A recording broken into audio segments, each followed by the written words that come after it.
तो पहलगाम हमले के बाद पाकिस्तान को हमले का डर अब सता रहा है, क्योंकि देखिए भारत सरकार की तरफ से सेना को भी खुली छूट दे दी गई है आतंकवाद के खिलाफ प्रहार को लेकर। यही वजह है कि पाकिस्तान को मिटा दो संकल्प ये जो लिया गया है, इसके बाद पाकिस्तान में डर पसरा हुआ है। बड़ी खबर क्या है ये आपको बताएं।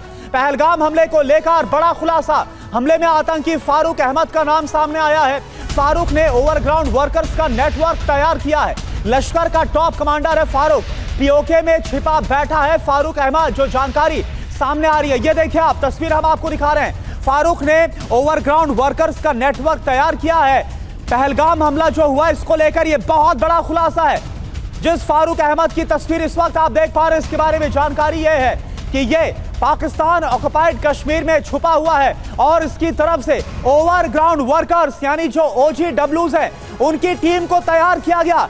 और ओवरग्राउंड वर्कर्स की मदद से ही किस तरह से आतंकवादियों ने पहलगाम हमले को 22 अप्रैल को अंजाम दिया, ये सभी जानते हैं। और अब जो फारूक को लेकर जानकारी सामने आ रही है वो एक एक डिटेल आपके सामने हम रखते हैं। तस्वीर जो है फारूक की वो हमने आपको दिखा दी है, लेकिन कैसे पहलगाम का गुनहगार है फारूक अहमद, या फटाफट देख लीजिए। NIA सोर्सेस के हवाले से क्या खबर है, खुलासा क्या हो रहा है, ये आप जानिए। आतंकी संगठन लश्कर का टॉप कमांडर है फारूक अहमद।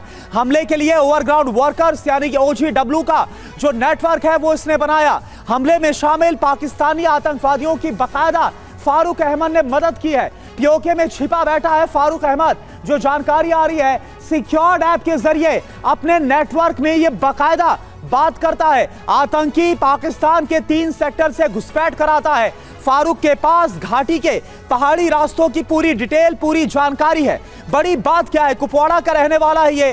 कुछ दिन पहले इसका घर ध्वस्त भी किया गया था सेना की तरफ से एक्शन में। 1990 से 2016 तक पाकिस्तान यह आता जाता रहा है। पहलगाम हमले के बाद फारूक के कई साथी हिरासत में लिए गए हैं, जो जानकारी सामने आ रही है।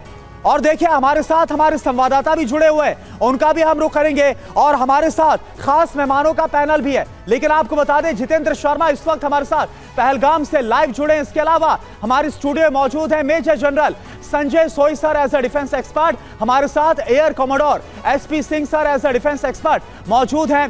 CDR अतुल भारद्वाज सर हमारे साथ मौजूद है। सुमित चौधरी हमारे संवाददाता मौजूद हैं और मनीष झा हमारे संवाददाता मौजूद है। लेकिन जितेंद्र, सबसे पहले मैं आपके पास आऊं, लेकिन संजय मैस्टर सर, जो फारूक अहमद को लेकर जानकारी सामने आ रही है ये कितना अहम है?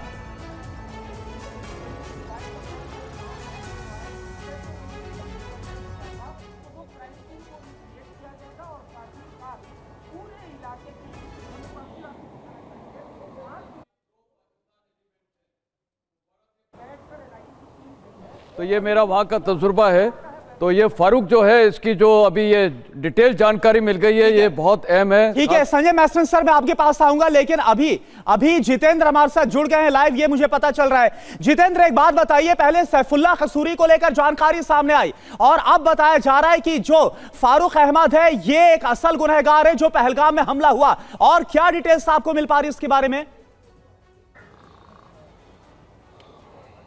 जी बिल्कुल, देखिए फारूक अहमद 1996 से लेकर 2016 तक लगातार घाटी में एक्टिव रहा है और अभी इस वक्त पीओके के अंदर मौजूद है। और इसका दरअसल जो पहलगाम के अंदर 22 सितंबर को माफ कीजिएगा 22 अप्रैल को हमला हुआ, उसके फुटप्रिंट कहीं ना कहीं वो इसके मिले हैं और इसी को लेकर इसकी तफ्तीश लगातार की जा रही है। साथ ही जो इसका ओवरग्राउंड वर्कर का पूरा नेटवर्क घाटी के अंदर फैला हुआ था, उसको भी पूरे तरीके से ध्वस्त करने में इस वक्त भारतीय सुरक्षा एजेंसियां जुटी हुई है।